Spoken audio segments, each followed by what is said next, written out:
Ah!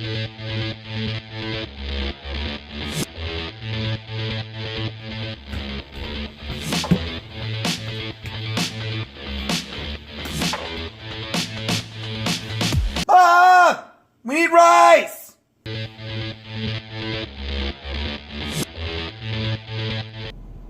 What's up, guys? So last week I decided I was going to go buy a drone.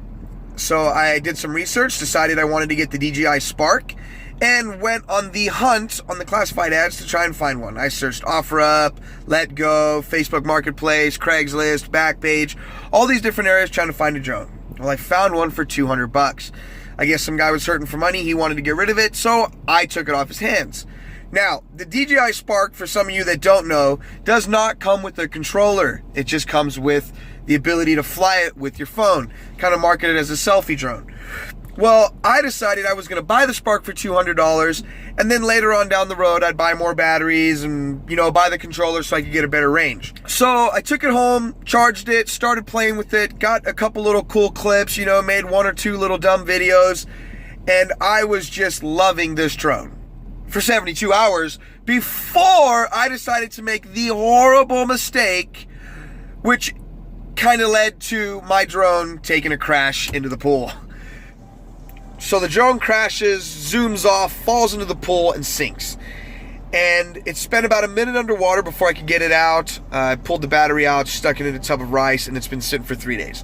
Now, I've seen a whole bunch of videos on YouTube about these DJI Sparks and how durable they are.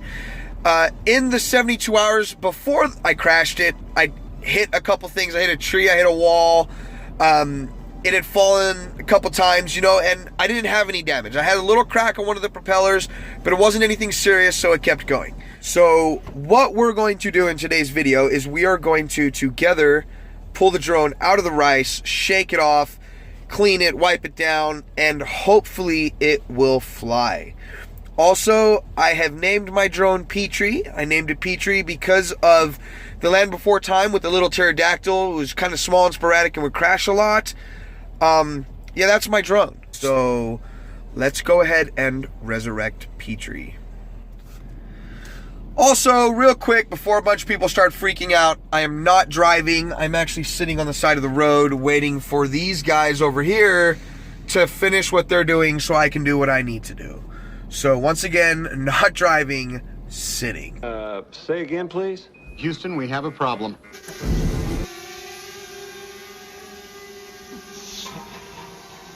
Maximum flight altitude reached. No, come back. Maximum flight altitude reached.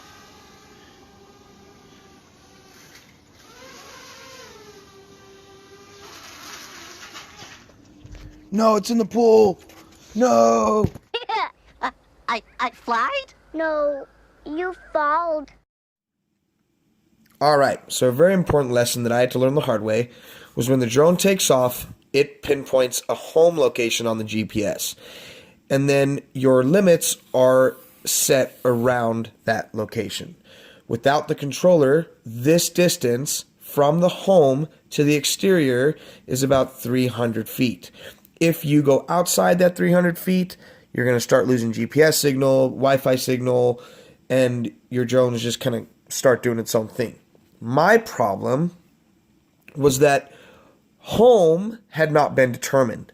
When your drone starts giving you warning signs, like I'm just about to show you, you need to pay attention to those warning signs.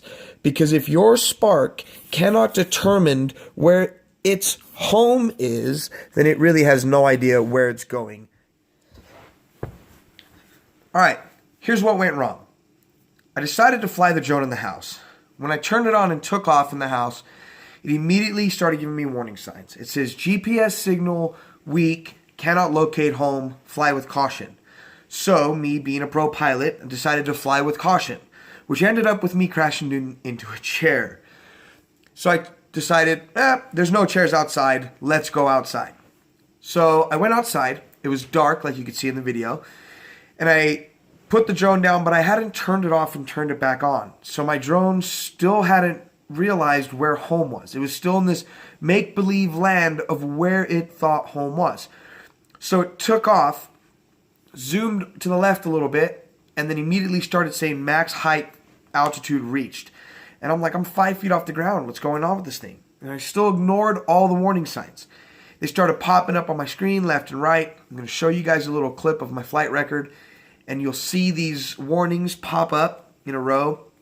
And then the drone just did its own thing. And it just took off. And you can hear me. I'm like, no, come back. And then it hits a tree, falls down, and it manages to catch itself about 6 inches above the water of the pool. And then, I'm no rocket scientist, but I'm pretty sure hovering over water is really hard because you can't get that lift.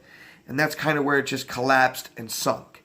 So I'm going to show you my flight record video and pay attention to where home is because it's actually pretty funny. Alright, so inside the DJI Go 4 app, it tracks all of your flight records. And right here, we're going to zoom out. This was another flight that I did. It's going to show you that home for me is Las Vegas. All right. Now, let's go to the last flight on record when I crashed into the pool. And it decided that home was in Berlin. That is why I had so many issues. So let's go ahead and push play.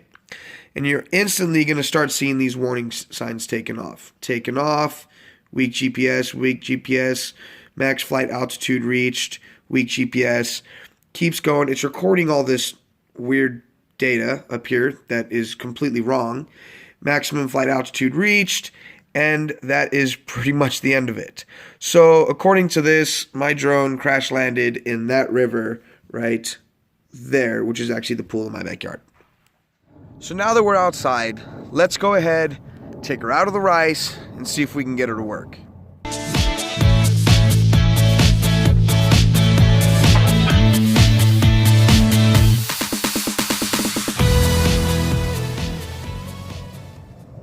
Alright, so now that she's all cleaned up and out of the rice and blown off and stuff like that, we're going to try and put the battery in and see what happens.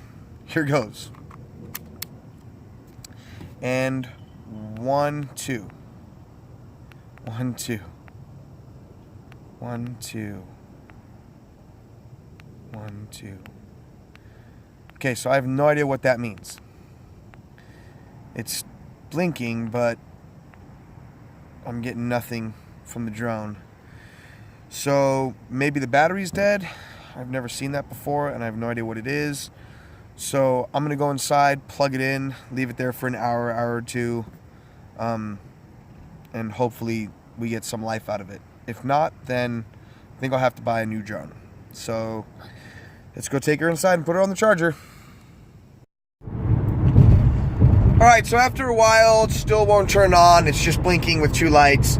Looked it up online, a couple YouTube videos and stuff like that. Says that the battery is fried. I guess that's what happens when it lands in water. So right now, me and the old lady, right there, are on our way to the hobby store. I'm going to try and convince them to let me use one of their batteries real fast. And if the battery works, then I'll buy it. If not, then I really don't want to spend $50 on a battery when the drone is fried. So stay tuned. We'll be right back.